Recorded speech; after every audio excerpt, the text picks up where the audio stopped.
Don't miss this now. Let's focus on the emotional message this video is truly trying to convey. Have you ever thought about how deep loneliness can really go in a world that is frozen? Where the wind cuts through bone and the endless white horizon feels like the end of the world? And not just for a person, but for anyone who is alive and trying to stay alive in a place where even breathing hurts. In a place where every step takes courage and every second takes away a little strength. What keeps someone alive, their body, or the last weak spark of hope deep inside their heart? Is the cold only in the air, or can it also be inside people? Imagine your hands shaking, your breath turning into mist in front of your eyes, and your vision fading while no one is there to hear you. Then, from the silence, a presence appears. It's strong enough to hurt you, but gentle enough to keep you safe. At that moment, would you be scared or thanks?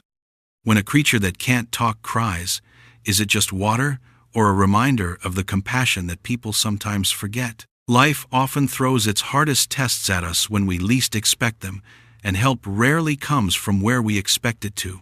Sometimes the person who saves us is a heart that doesn't talk, make promises, or use words. It just follows its instincts and feels for others. How many times have we walked by someone who was in pain without noticing, ignored the fear in their eyes, or not heard a quiet cry for help? Is the cold really only in the polar wilderness? Or is it also in crowded cities where people feel like they don't exist? The old woman seemed to have lost all hope. Her steps were heavy, her breath was fading, and she was getting weaker by the second. But somewhere, someone else was fighting for her without expecting anything in return. What is real strength? Is it the strength of muscles or the bravery of mercy? A storm, a person, a gorilla, a huge silence, and one question that won't go away: does selfless kindness still exist in this world? This story may remind us that the most heroic things people do are often quiet, unseen, and without praise or reward, but they save a life and give someone new hope. Would it really matter whose hand it was if you thought your last breath had come and a hand reached out to you? And would you put everything on the line for a stranger if you were in his shoes? Life may give us small choices every day, like opening a door, standing next to someone, or listening for a moment. These small things can change a person's life forever, because even in the coldest parts of the world, hearts still beat. And yet, underneath the visible struggle, there is another question that keeps coming up.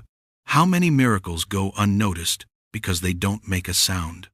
We are taught to look for heroes in uniforms who speak loudly and stand out.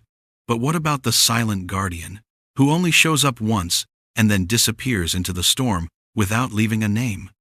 Would we even know what real kindness is if it were right in front of us and didn't ask for credit? This story's frozen landscape is more than just a place of snow and ice. It becomes a mirror that shows the emotional winters that many people have inside them, times when hope seems lost, where it doesn't feel warm, where the heart tells you that maybe no one is coming, and yet something comes. Not because it was said to, not because it was anticipated, but compassion can sometimes act without asking for permission, without thinking, or without a good reason. Have you ever had that moment when everything seemed lost, and silence was louder than any noise? When you were feeling heavy with your own thoughts, a small, unexpected gesture changed the course of your whole day. Maybe that's what it really means to survive. Not just staying alive, but also finding one reason, one connection, one spark that reminds us we're not alone in the vastness. The woman's shaky breath, the creature's watchful eyes, and the storm raging in the background all say the same thing. Being weak doesn't mean you're weak. And being kind doesn't mean you're bad. In a world that often values power, speed, and control, saving another life might be the most rebellious thing you can do. And what about being scared? When you're scared, your legs freeze, your chest tightens, and your vision gets blurry. Is fear always a bad thing? Or can it also help us figure out what's really important? The woman was scared of what she didn't know, but that fear protected her from the storm. How often do we stay away from things that could help us because they don't seem familiar? The story doesn't just ask if kindness exists. It also asks if we're ready to see it when it shows up in a way we didn't expect. It says that not every savior speaks our language, not every protector looks like us, and not every act of love is a big deal. A quiet breath next to us in the cold is a promise that we're not alone in the dark. What is left when the storm is over? The wind stops blowing, and the world is quiet again. Not the noise, the fear, or the chaos, but the memory of being together. The knowledge that compassion can come from the most unlikely places, even in the worst situations, and when people feel far away from each other. Perhaps the real ending of this story isn't about survival at all, but about waking up to the idea that kindness isn't limited to one voice, one culture, or one species. It is in the delicate space between beings who choose to protect instead of destroy, even for a short time. And so the last question stays in your mind long after the snow stops falling. Will you become another gust of wind when the world around you gets cold and quiet? Falling, When the world around you gets cold and quiet, will you turn into another gust of wind? Or will you be the calm warmth that helps someone get back up?